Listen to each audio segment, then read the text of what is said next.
ஆனால் இன்றைக்கு பிசாசு அநேக குடும்பங்களிலே அந்த ரட்சிப்பு என்கிற மதிலை தகர்த்து போட்டிருக்கிறான். ரட்சிக்கப்பட்டவர்களுக்கும் ரட்சிக்கப்படாதவர்களுக்கும் உள்ள வித்தியாசத்தை வேறு பிரித்து காண்பிக்க முடியாத வகையிலே ரட்சிக்கப்பட்டவர்களும் அப்படிதான் இருக்கிறார்கள், ரட்சிக்கப்படாதவர்களும் அப்படிதான் இருக்கிறார்கள். இன்றைக்கு கர்த்தருடைய ஆவியானவர் மீண்டும் அந்த ரட்சிப்பினுடைய சந்தோஷத்தை, சங்கீதக்காரனாகிய தாவீது சொல்லுகிறானே, உம்முடைய இரட்சணிய சந்தோஷத்தை திரும்ப எனக்கு தந்து, உம்முடைய இரட்சணிய சந்தோஷத்தை திரும்ப எனக்கு தந்து.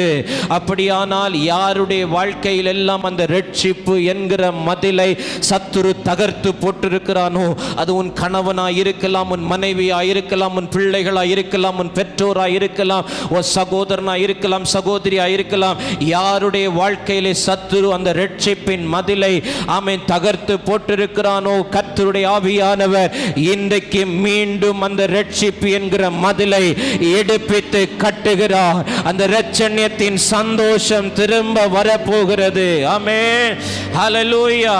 அப்போ ரட்சிப்பு என்னும் மதில், எல்லாம் சொல்லுங்க, ரட்சிப்பு என்னும் மதில்.